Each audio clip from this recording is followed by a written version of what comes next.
जो मनासारखं वागतो तो मनाचा राजा नव्हे तर मनाचा गुलाम आहे। नमस्कार विद्यार्थी मित्रांनो, मी विठ्ठल दाटे, फाउंडर ऑफ दाटे अकॅडमी, आपल्या सर्वांचं आपल्या ऑफिशियल यूट्यूब चॅनलवरती स्वागत करतो। विद्यार्थी मित्रांनो, आपण agriculture science and technology standard 12चा काल एक चॅप्टर पाहिलेला आहे। ट्रॅडिशनल क्रॉप्समध्ये आपण व्हीट पाहिलेला आहे। व्हीटचा आज सेकंड पार्ट पाहणार आहोत। विद्यार्थी मित्रांनो, आज आपले या ठिकाणी 400 यूट्यूबला सबस्क्रायबर पूर्ण झालेले आहेत। त्याबद्दल मी तुम्हा सर्वांचे मनापासून या ठिकाणी आभार मानतो। त्याचबरोबर आपल्याला टेलिग्राम चॅनलवरती 77 पेक्षा जास्त विद्यार्थी त्या ठिकाणी आपल्यासोबत जोडले गेलेले आहेत। तुम्ही आत्तापर्यंत आपलं टेलिग्राम चॅनल जॉईन केलं नसेल तर ते टेलिग्राम चॅनल जॉईन करा। टेलिग्रामला सर्च करा crop science with Vitthal sir, त्यानंतर तुम्ही त्या ठिकाणी जॉईन व्हा। विद्यार्थी मित्रांनो, तुम्ही अशाच प्रकारे या ठिकाणी सपोर्ट करत राहा। त्या ठिकाणी तुम्ही जास्तीत जास्त मित्रांपर्यंत आपले लेक्चर्स त्या ठिकाणी शेअर करत जा, कारण त्यांनासुद्धा त्या ठिकाणी याचा फायदा होईल। आणि आपण आजचा टॉपिक आहे आपला ट्रॅडिशनल क्रॉप्समधला व्हीट आणि व्हीटचा सेकंड पार्ट। चला तर मग सुरू करू।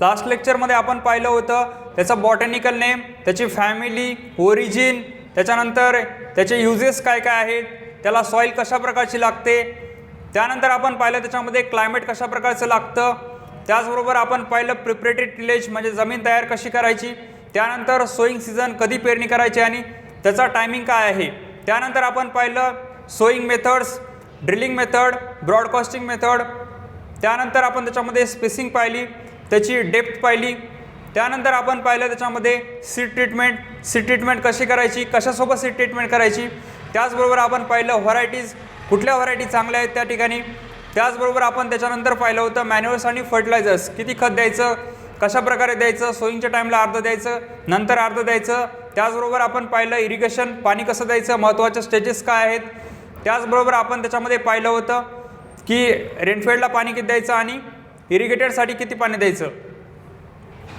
आज आपण पाहणार आहोत इंटरकल्टिवेशन। इंटरकल्टिवेशन म्हणजे काय, अंतर्मशागत, ती कशा प्रकारे करायची। Weed competition is maximum during first 30 to 40 days, पहिल्या 30 ते 40 दिवसामध्ये जास्त वीडचं कॉम्पिटिशन असतं। त्यानंतर आपण काय करायचं, त्याच्यामध्ये एक तर पाळी घालायची, त्यानंतर काय करायचं, काही हँडविडिंगसुद्धा घ्यायच्या विथ द हेल्प ऑफ खुरपी। त्याच्यामुळे काय होणार, ती सॉईल त्या ठिकाणी लूज होणार आणि त्या ठिकाणी प्रॉपर एरिएशन वगैरे राहणार।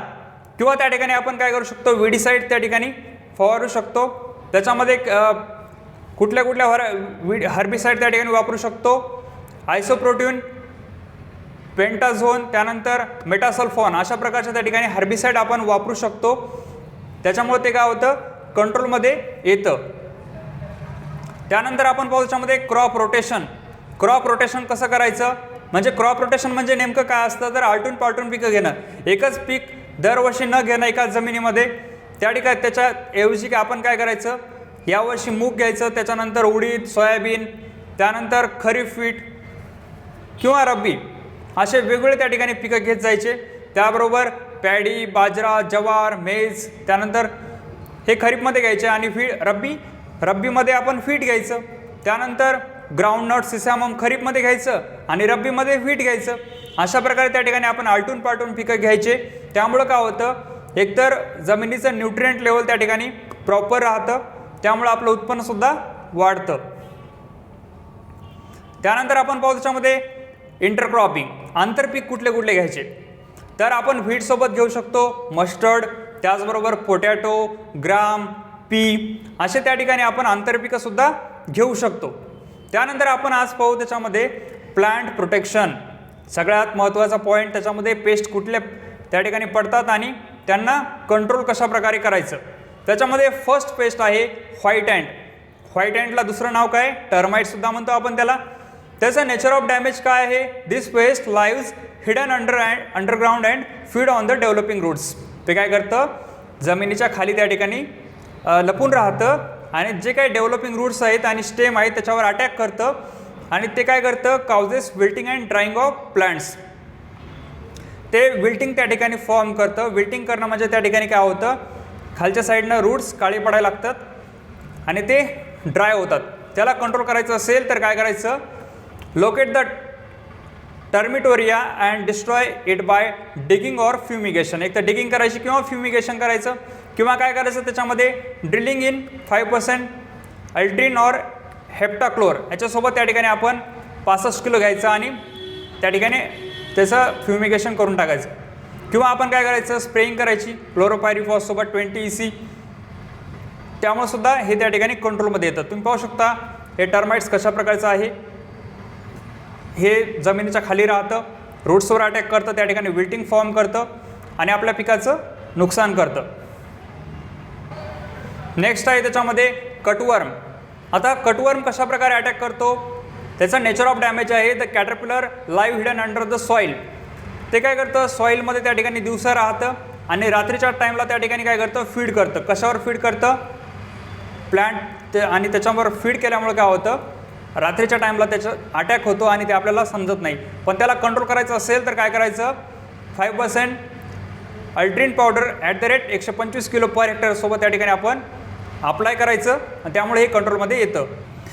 नेक्स्ट आहे पेस्ट त्याच्यामध्ये स्टेम बोरर किंवा पिंक बोरर. त्याचं नेचर ऑफ डॅमेज आहे the young larva feed on the tender parts of the plant and later on bore in to the stem and causes death of central shoot. काय करतं सुरुवातीला feed on tender parts वरच्या पार्टवर त्या ठिकाणी attack करतं, त्यानंतर काय करतं स्टेमवर अटॅक करतं आणि त्यामुळं काय होतं सेंट्रल शूटवर अटॅक केल्यामुळं त्या ठिकाणी डेथ होते आणि त्याच्यानंतर डेड हर्ट्स त्या ठिकाणी तयार होतात. त्या ठिकाणी तुम्हाला एक ॲक्टिव्हिटी करायला सांगितलेली आहे. Visit a near by feet field and look insect paste. त्या ठिकाणी जायचं आणि त्या ठिकाणी काय करायचं इन्सेक्ट पेस्ट त्या ठिकाणी पाहायचे, identify them and suggest proper control measures for them. त्या ठिकाणी जायचं आणि त्याच्यासाठी प्रॉपर कुठल्या प्रकारचं त्या ठिकाणी कंट्रोल मेजर आहे ते रेकमेंड करायचं आहे तुम्हाला त्या ठिकाणी. ठीक आहे, आणि त्या ठिकाणी आपण कंट्रोल मेजर पाहू. Collect and destroy dead hearts, spray the crop with quinalphos किंवा क्लोरोपायरिफॉस सोबत त्या ठिकाणी आपल्याला स्प्रेइंग करायची आहे. नेक्स्ट पेस्ट आहे याच्यामध्ये रॅट. रॅट म्हणजे काय उंदीर. त्याचा नेचर ऑफ डॅमेज काय रॅट्स कट द स्टॉकला कट करतं, years and feed on the developing grains.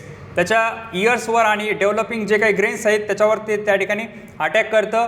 They also carry the grains in to the burrows. ते त्या ठिकाणी त्याचे जे काही ग्रेन्स आहेत ते सुद्धा त्या ठिकाणी त्याच्या बिळामध्ये घेऊन जातं.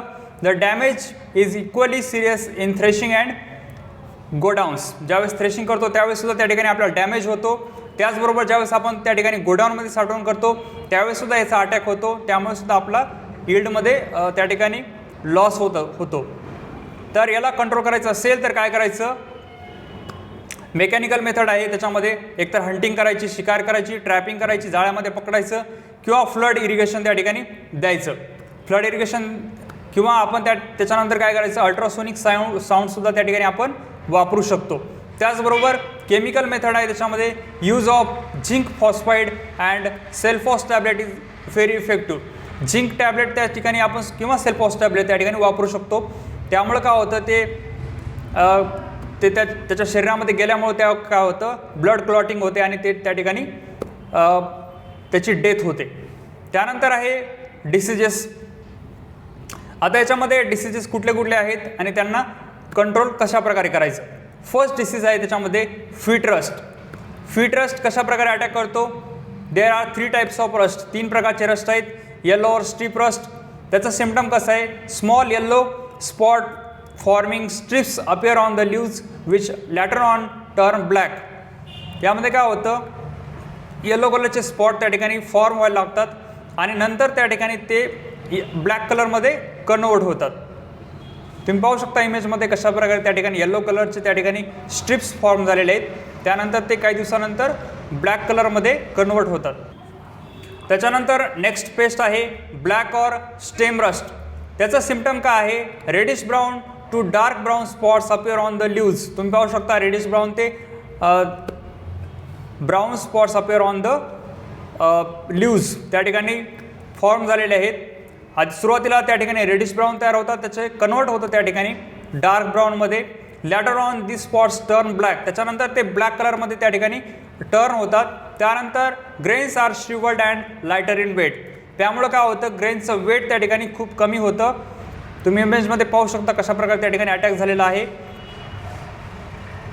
त्यानंतर नेक्स्ट आहे ब्राऊन ऑर लिप रस्ट. त्याचा सिम्पटम काय? Small round or oblong orange colour spots which later on turn black. Orange कलरचे त्या ठिकाणी स्मॉल त्या ठिकाणी राऊंड कलरचे त्या ठिकाणी स्पॉट त्या ठिकाणी तयार होतात. त्यानंतर ते ब्लॅक कलरमध्ये त्या ठिकाणी कन्वर्ट होतात. Appear on the leaves and glumes. लीव्जवर आणि ग्लूम्सवर त्या ठिकाणी आपल्याला पाहायला मिळतात. This spots appear in clusters or may be irregular scattered all over the leaf. त्यामुळे काय होतं, ते सर्व लिपवर त्या ठिकाणी पसरतं. तर याला कंट्रोल करायचं असेल तर काय करायचं? Control measure for all kind of rust. Prominent control measure is grow resistant variety. सर्वात आधी त्या ठिकाणी आपण रेजिस्टंट व्हरायटी वापरायची. त्याचबरोबर जर झाला त्याच्यावर अटॅक तर काय करायचं? स्प्रेइंग घ्यायची 2 ते 3 वेळेस मॅन्कोझेप किंवा झिनेपसोबत 15 दिवसाच्या अंतराने त्या ठिकाणी स्प्रेइंग घेत राहायचं. त्यामुळे हे डिसीज कंट्रोलमध्ये येतो. त्यानंतर आहे फ्लॅक्समट. फ्लॅक्समट कशा प्रकारे अटॅक करतो आणि त्याला कंट्रोल कसं करायचं? त्याचं सिम्पटम आहे it appears from seedling stage to crop maturity. Seedling stage ज्यावेळेस रोपटं असतं तेव्हापासून ते मॅच्युरिटी स्टेजपर्यंत त्या ठिकाणी त्याचा अटॅक होऊ शकतो. त्यानंतर grey to greyish black spots appear on the leaves. याच्यावर ग्रे टू ग्रेश कलरचे स्पॉट त्या ठिकाणी पाहायला मिळतात. The infected plants are stunted and bear no grains. जे काही इन्फेक्टेड प्लांट्स होतात त्याच्यावर त्या ठिकाणी इयर्स तयार होत नाहीत. Even if grains appear they are shrivelled and have poor germination ability. जरी त्या ठिकाणी ग्रेन्स पाहायला मिळाले तरीसुद्धा त्या ठिकाणी आपण नेक्स्ट सोईंगसाठी त्या ठिकाणी वापरू शकत नाही, कारण त्याची जर्मिनेशन ॲबिलिटी संपलेली असते. त्यानंतर आपण पाहू याच्यामध्ये कंट्रोल मेजर कशा प्रकारे याला कंट्रोल करायचं. सीड ट्रीटमेंट येतो ऑर्गॅनो मर्क्युरियल कंपाऊंड लाईक ॲग्रोसन, कॅप्टन किंवा थायरमसोबत त्या ठिकाणी आपण सीड ट्रीटमेंट करायची. 2.5 ते 3 ग्रॅम पर किलो सीडसोबत त्या ठिकाणी मिक्स करायचं आणि प्रॉपर सीड ट्रीटमेंट करायची. त्यानंतर proper crop rotation and early sowing of crop is also effective. एकतर काय करायचं? क्रॉप रोटेशन प्रॉपर करायचं आणि त्याचबरोबर आपण अर्ली सोईंग त्या ठिकाणी करायची. त्यामुळे हे सुद्धा त्या ठिकाणी महत्त्वाचं आहे. त्यानंतर आहे लूसमट. लूसमटचा अटॅक कशा प्रकारे होतो आणि त्याला कंट्रोल कसं करायचं? लूसमट कसं आहे? The fungus infect the plants through stigma. स्टिग्माच्या सहाय्याने त्या ठिकाणी फंगस इन्फेक्ट करतं प्लांटवर and establish in a developing seeds. त्यानंतर ते डेव्हलपिंग सीड्सवर अटॅक करतं. The grains is replaced by black powdery mass of fungal spores. त्या ठिकाणी ग्रेन्सच्या जागी काय होतं? ब्लॅक पावडरी मास त्या ठिकाणी फॉर्म होतं. त्याला कंट्रोल करायचं असेल तर काय करायचं? सन हीट ट्रीटमेंट, सूर्यप्रकाशामध्ये त्या ठिकाणी त्याला वाळू द्यायचं. Seed treatment with carboxin or Benlate are also control measure. त्या ठिकाणी एकतर त्या ठिकाणी सीड ट्रीटमेंट करायची किंवा सूर्यप्रकाशामध्ये वाळू द्यायचं. त्यानंतर आहे फुटरॉट. आता हे फुटरॉट कशा प्रकारे त्याचे सिम्पटम आहेत आणि त्यांना कंट्रोल कसं करायचं? The infected crop, dry soil conditions and temperature around 30 degree Celsius are conducive for infestation. यामध्ये कसं असतं? रेनफेडमध्ये ड्राय वातावरण असतं, सॉइल कंडिशन असते आणि त्याचं टेम्परेचर 30 डिग्री सेल्सिअस असतं. त्यावेळेस काय होतं? याचं इन्फेस्टेशन वाढतं. स्पेसिफिक सिम्पटम कसे आहेत त्याच्यामध्ये? एकतर येलोईंग होते of foliage followed by death of plant. त्यानंतर काय होतं? प्लांट डेड होतं. याला कंट्रोल करायचं असेल तर काय करायचं?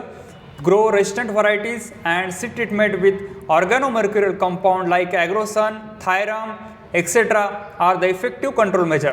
त्या ठिकाणी सीड ट्रीटमेंट करायची ॲग्रोसन, थायरम सोबत. त्यामुळं हे कंट्रोलमध्ये येतं. या ठिकाणी तुम्हाला एक होमवर्क आहे. त्याच्यामध्ये तुम्हाला काय करायचं? Collect information about different varieties. कुठल्या कुठल्या प्रकारच्या व्हरायटी आहेत फीडच्या ते तुम्हाला त्या ठिकाणी माहिती काढायची. त्याचबरोबर विडीसाईड कुठले आहेत, इन्सेक्टिसाईड कुठले आहेत हे त्या ठिकाणी तुम्ही मार्केटमध्ये त्या ठिकाणी जायचं आहे, कृषी केंद्राला भेट द्यायची आणि त्या ठिकाणी संपूर्ण माहिती त्या ठिकाणी कलेक्ट करायची आणि तुम्हाला ती माहिती कमेंट बॉक्समध्ये टाकायची आहे. हे तुमचं आजचं होमवर्क आहे. त्यानंतर आपण पाहू हार्वेस्टिंग आणि यील्ड. आता याचं हार्वेस्टिंग आणि यील्ड काय आहे? हार्वेस्टिंग कशी करायची आणि त्याच्यापासून आपल्याला उत्पन्न किती भेटतं? This crop is ready for harvest after 4 to 4.5 months. 4 ते 4.5 महिन्यांमध्ये ते आपल्याला हार्वेस्टिंगला येतं. The crop is harvested when grains is fully develop. ज्यावेळेस ग्रेन फुल्ली डेव्हलप होतात त्यावेळेस आपल्याला त्या ठिकाणी हार्वेस्टिंग करायची. Straw become dry and gives peculiar noise. Straw dry झाली पाहिजे आणि त्याचा नॉईस पिक्युलर आला पाहिजे. त्यानंतर with winds and moisture content is 18 ते 22% त्या ठिकाणी मॉइश्चर पाहिजे. हार्वेस्टिंग कशा प्रकारे करायची तुम्ही इमेजमध्ये पाहू शकता. हे हार्वेस्टर आहे, कंबाईन हार्वेस्टर आहे.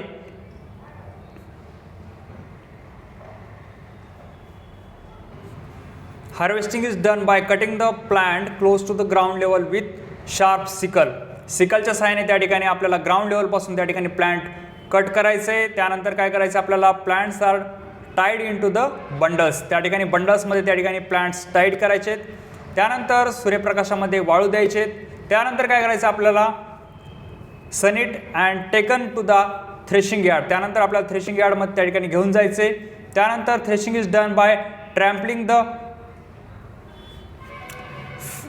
त्या ठिकाणी आपण काय करायचं trampling the plants under the feet of bullock, किंवा आपल्याला त्या ठिकाणी बिटिंग करायची विथ द लॉंग स्टिक, किंवा पॉवर थ्रेशरच्या सहाय्याने त्या ठिकाणी आपण त्या ठिकाणी त्याची हार्वेस्टिंग करू शकतो.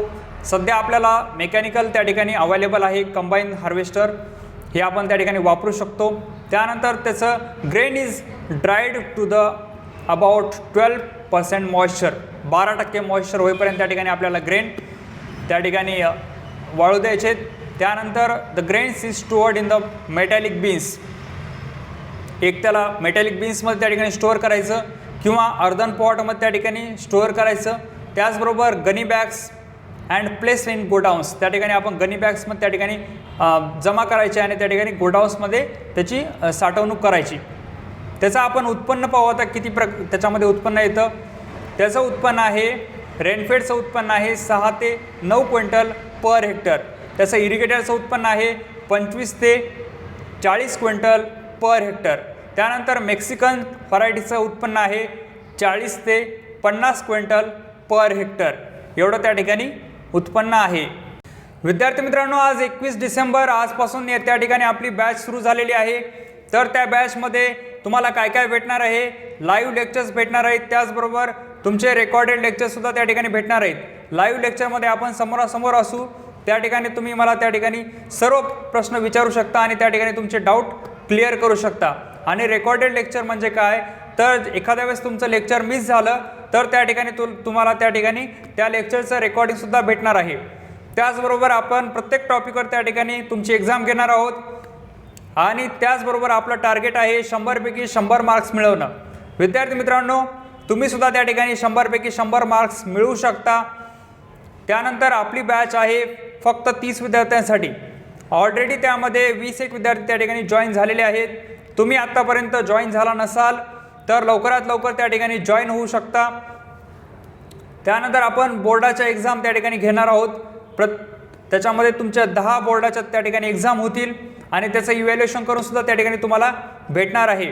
विद्यार्थी मित्रांनो, तुम्हाला 12वीमध्ये तर याचा फायदा होईलच. त्याचबरोबर तुम्ही भविष्यामध्ये ज्यावेळेस BSc agriculture, BSc horticulture, BSc fishery, BSc forestry अशा वेगवेगळ्या त्या ठिकाणी फील्डला जाल त्यावेळेसुद्धा तुम्ही जे आत्ता 12वीला शिकत आहात हाच विषय त्या ठिकाणी तुम्हाला त्या ठिकाणी सुद्धा आहे.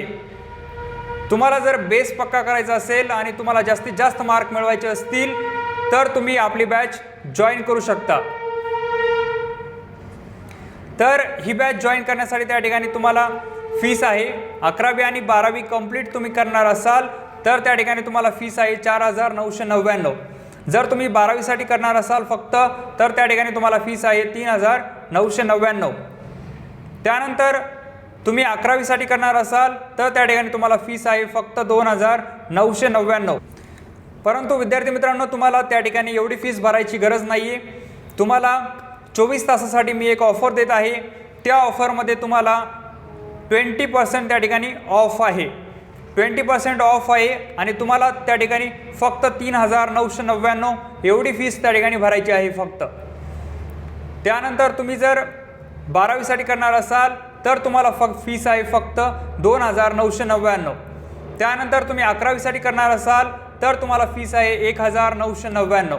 तिन्हीपैकी त्या ठिकाणी तुम्ही कुठलीही बॅच जॉईन करू शकता. ही ऑफर फक्त 24 तासांसाठी आहे. 24 तासाच्या आत त्या ठिकाणी तुम्ही मला कॉन्टॅक्ट करा आणि त्यानंतर तुम्ही बॅचविषयी कंप्लीट माहिती मिळवा आणि त्यानंतर तुम्ही बॅच जॉईन करा. तर बॅच जॉईन करण्यासाठी काय, आपला एक स्क्रीनवर नंबर आहे 9764861306. या नंबरवर त्या ठिकाणी तुम्हाला फोनपे, गुगल पे किंवा पेटीएमच्या सहाय्याने त्या ठिकाणी तुम्हाला पेमेंट करायचं आहे. त्यानंतर काय करायचे, तुम्हाला आपला व्हॉट्सअप नंबर आहे 9764861306. या व्हॉट्सअप नंबरवर तुम्हाला त्या ठिकाणी मेसेज करायचा आहे. त्या ठिकाणी तुम्ही पेमेंट केलेल्या पेमेंटचा स्क्रीनशॉट, त्यानंतर तुमचं फुल नेम, तुमचं व्हिलेज, तालुका, डिस्ट्रिक्ट त्या ठिकाणी ॲड करायचं आहे. त्याचबरोबर तुम्ही 11वीला आहात का 12वीला आहात हे सुद्धा त्या ठिकाणी तुम्हाला मेन्शन करायचं आहे आणि व्हॉट्सअपला सेंड करायचं आहे. त्यानंतर तुम्हाला क्लासरूमचा ID आणि पासवर्ड दिला जाईल. त्यानंतर तुमची बॅच सुरू होईल. आणि तुम्हाला यासंबंधी काही क्वेश्चन असतील तर तुम्ही त्या ठिकाणी 9764861306 या नंबरवर त्या ठिकाणी मला डायरेक्टली कॉल करू शकता आणि त्या ठिकाणी तुमचे जे काही क्वेश्चन असतील ते विचारू शकता आणि त्यानंतर तुम्ही बॅच जॉईन करू शकता. त्याचबरोबर तुम्हाला डिस्क्रिप्शनमध्ये दुधाटे अकॅडमी ॲपची लिंक दिलेली आहे. ते ॲप डाउनलोड करायचं आहे. त्यामध्ये तुम्हाला स्वतःला रजिस्टर करायचं आहे. त्याचबरोबर आपलं Telegram channel crop science with Vitthal sir आत्तापर्यंत तुम्ही जॉईन केला नसेल तर त्या ठिकाणी सर्च करा टेलिग्रामला crop science with Vitthal sir आणि त्या ठिकाणी जॉईन व्हा. त्या ठिकाणी 77पेक्षा जास्त विद्यार्थी त्या ठिकाणी आपल्यासोबत जोडले गेलेले आहेत. तुम्हीसुद्धा त्या ठिकाणी जॉईन होऊ शकता. त्याचबरोबर हा व्हिडिओ तुम्ही जास्तीत जास्त मित्रांपर्यंत शेअर करा आणि त्यांनासुद्धा याचा लाभ होईल या बॅचचा. आणि तुमचे काही क्वेश्चन असतील तर तुम्ही कमेंट बॉक्समध्ये सुद्धा त्या ठिकाणी विचारू शकता. ठीक आहे, धन्यवाद.